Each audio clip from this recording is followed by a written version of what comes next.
Good morning students. आज मैं आपको आपकी पाठ्य पुस्तिका का 6वां पाठ पढ़ाने जा रही हूँ जिसका नाम है नटखट गधा। नटखट तो बच्चों आप जानते हैं ना, शैतान गधा।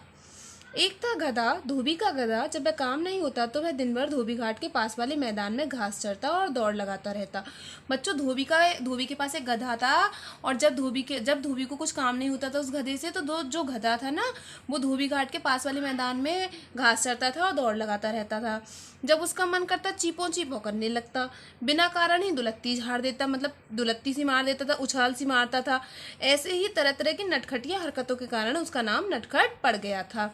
एक दिन नटखट ने देखा कि धोबी घाट के पास वाले मैदान में कुछ लोग तंबू लगा रहे हैं। बच्चों तंबू तो आप जानते हो ना, जो कपड़े का लगाती हैं, ठीक है, उसे लगा रहे थे। तंबू को कहीं पर भी हम लगा सकते हैं।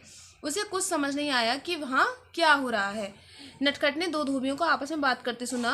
अरे भैया, वैसे ही गधों को घास कम मिलती है, ऊपर से सर्कस वाले आदम के पूरा मैदान घेर लिया, आप कहाँ चरेंगे गधे हमारे। मतलब जो सर्कस वाले थे उन्होंने जो है मैदान में, जो कच्चा मैदान था उसमें तंबू गाड़ दिया।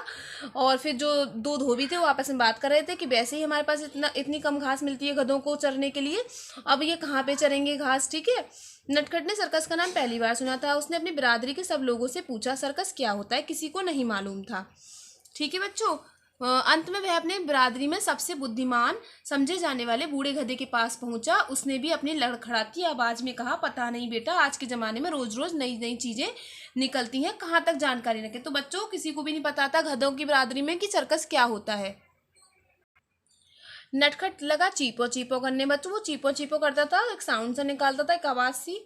गधे देश दुनिया की कोई खबर नहीं रखते, बस अपने में खोए रहते हैं। इतना भी नहीं मालूम कि सर्कस क्या होता है, पर मैं जरूर पता लगाऊंगा।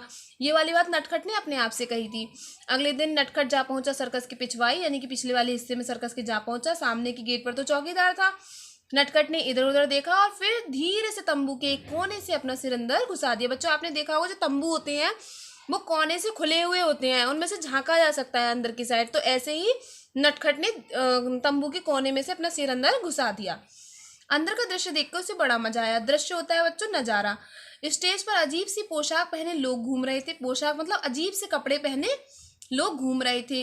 एक कोने में बैंड पार्टी बैठी थी, जो बच्चों बैंड बजाते हैं। ठीक है, स्टेज पर हाथी, भालू और तोते भी थे। वे तरह तरह के करतब दिखा रहे थे। करतब मतलब कारनामे दिखा रहे थे। नटखट के हाथ पैर भी कुछ कर दिखाने के लिए फड़फड़ाने लगे, यानी कि नटखट जो गधा था वो भी कुछ कर दिखाना चाहता था लोगों को। वह धीरे से तंबू के अंदर गया। नटखट ने एक पल सोचा और फिर दौड़कर स्टेज पर जहाँ पहुंचा। बच्चों आपने देखा होगा, स्टेज होती है ना सर्कस पर, सर्कस में जहाँ पे ये सब कारनामे दिखाए जाते हैं जानवरों के द्वारा, जोकर के द्वारा। स्टेज पर हड़कंप मच गया, मतलब शोर मच गया, हल्ला मच गया। जोकर नटखट को पकड़ने के लिए उसके पीछे दौड़ने लगा।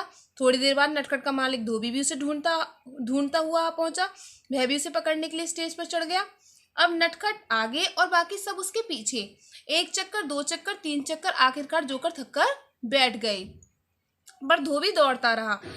जैसे ही धोबी नटखट के करीब पहुंचता, वह जोर की दुलत्ती झाड़ देता और हर दुलत्ती पर दर्शकों में हंसी का फव्वारा छूट पड़ता।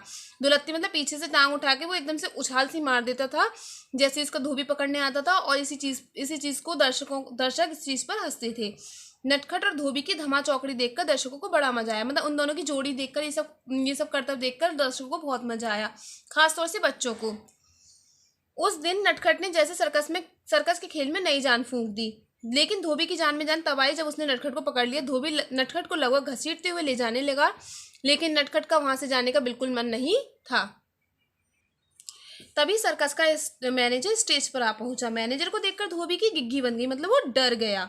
ठीक है, वह सोचने लगा, इस गधे की वजह से अब मुझे भी मार पड़ेगी। मैनेजर ने पूछा, क्यों जी, गधा बेचोगे? यह सुनकर धोबी अचकचाया, मतलब और गधा मन ही मन मुस्कुराया। ठीक है, मुस्काया। धोबी बोला, फिर मेरे ग्राहकों को कपड़े कौन ढोएगा हुजूर? देखो, तुम्हारा यह नटखट गधा सर्कस का अच्छा कलाकार बन सकता है। मैनेजर बोला, ये लो 10,000 रुपये, तुम एक की जगह 2 गधे खरीद लेना। इतने रुपए देखकर धोबी फूला नहीं समाया, मतलब उसे बहुत खुशी हुई और उसने खुशी खुशी अपना गधा बेच दिया। अब नटखट सर्कस के हर शो में अपना करतब दिखाता, यानी कारनामा दिखाता।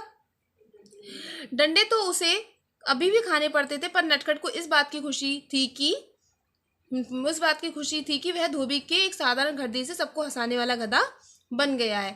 तो बच्चों, इस पाठ से आपको यह शिक्षा मिलती है कि आपके मन में यदि कोई भी विचार आता है, कुछ कर दिखाने का, तो आपको उसे सबके सामने उजागर कर देना चाहिए, तभी तो लोग आपके हुनर के बारे में जान सकेंगे। अगर आप उसे अपने मन में रखेंगे तो सब लोग कैसे जान पाएंगे।